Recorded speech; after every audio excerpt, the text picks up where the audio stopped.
Ever wondered what defines an INFJ? The J is the key to their world. That J stands for judging, preference for structure, planning, decisive action outwardly. This isn't about rigidity, but seeking closure and order to execute visions purposefully and clearly. Understanding this J is crucial. It explains their need for clear paths and seeing things through. So remember the J that shapes their world. It makes them visionary implementers. Today, we're diving into the mysterious J in INFJ, which stands for judging.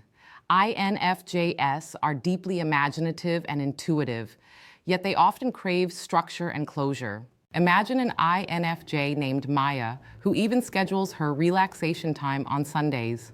This touch of structure gives her peace of mind, allowing her rich inner world to flourish. Before we unravel the neuroscience, let's clarify what psychologists mean by judging versus perceiving. It's not about being judgmental at all. In the MBTI framework, judging and perceiving describe how we approach the outside world. Do you prefer to seek closure or to stay open to new information? Judging types tend to seek structure, organization, and closure. They love having a plan, scheduling events, and feeling comfortable when things are decided. Perceiving types, in contrast, tend to improvise and stay flexible, keeping their options open.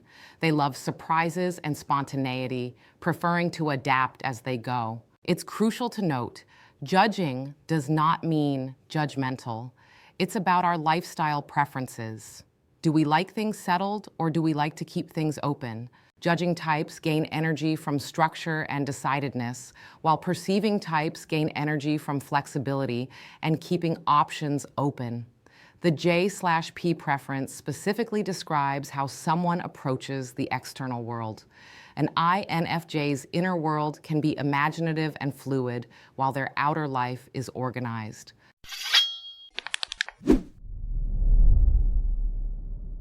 So far, we've learned that judging types like INFJ, S love structure and closure. But what does judging look like in action for an INFJ? The J in INFJ gives them a desire for structure, closure, and order, even in emotional or interpersonal realms. They like to plan ahead and set goals. They aren't content with just fantasizing about ideas. They want to organize those ideas into a plan and see them through to completion. An INFJ student might map out their term paper weeks before the deadline, or an INFJ friend planning a get-together will carefully choose a date and send invitations. To really understand the judging side of INFJ, we should peek at their cognitive function stack. Each personality type has a hierarchy of mental functions. For INFJ, the dominant function is introverted, INTUITION, a perceiving function, while the auxiliary is extroverted, FEELING, a judging function. INFJ is labeled J because their preferred way of dealing with the outside world is through a judging function, extroverted feeling. FE is about making decisions based on interpersonal values, harmony, ethics, others' needs. So an INFJ's judging often manifests in organizing their outer life in a people-conscious way. Internally, INFJs are intuitive perceivers, a rich tapestry of ideas. But externally, they are organized judgers, desiring order and decision. This can sometimes feel like walking contradictions. They might ponder options internally, but outwardly appear decisive and put together. The judging trait helps channel their swirling intuitions into real outcomes. Without some J, an INFJ might live perpetually in daydreams. However, INFJs also need periods of perceiving mode to feed their NI. They enjoy unstructured time to let their imagination wander or gather new inspiration. Let's look at two friends, Maya and Alex. Maya has judging and Alex has perceiving. Maya starts by creating a road trip checklist and a proposed itinerary. Having a plan soothes her and ensures the trip goes smoothly. Alex is happy to go along with the general idea, but hasn't thought much beyond mountains equals good. He's flexible and spontaneous. Maya's judging strength ensures critical logistics are set, while Alex's spontaneity leads them to a hidden lakeside at sunset. Together, they balance each other. Psychologically, what Maya exhibits is a need for cognitive closure. People with a high need for closure desire a firm answer and dislike ambiguity. INFJs often score high on these facets. They prefer order, predictability, and like to decide rather than dally. This might mean scheduling and lists, a decisive decision-making style, organizing their environment, and seeking emotional closure in relationships. However, INFJs' judging trait can sometimes backfire, leading to stress or rigidity. They might decide too quickly or get frustrated with sudden changes. At this point, you might be wondering, is all this need for structure and planning actually reflected in the INFJ's brain? What does neuroscience tell us about judging behaviors like planning, organizing, and decisive goal setting? Quite a bit, actually.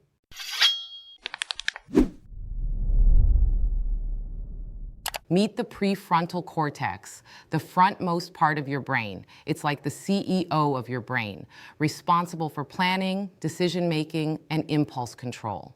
Research links this region to personality traits related to planning. People high in conscientiousness tend to have a larger or more active lateral prefrontal cortex. Neuroscientist Dario Nardi found that a goal-focused left prefrontal cortex lights up when we make a decision or craft a plan. An open-ended right prefrontal cortex activates when we brainstorm or reflect without closure. This is essentially judging brain mode versus perceiving brain mode. Nardi's work even labels one specific region in the left prefrontal cortex as the chief judge.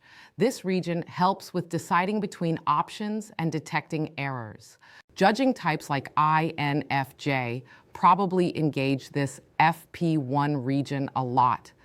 When an INFJ has concluded an approach is right, their brain's chief judge helps them stay on course.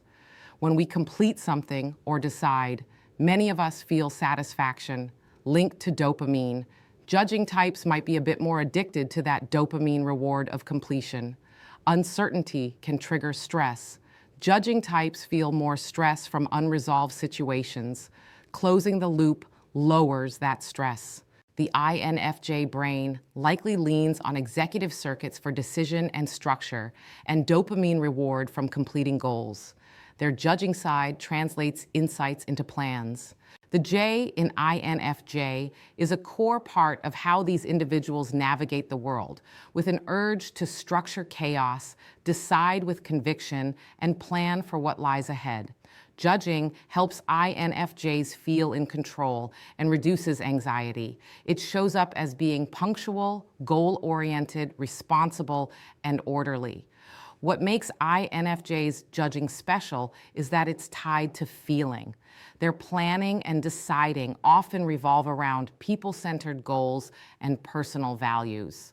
Compared to a perceiving type, INFJ will come across as the one who settles things sooner.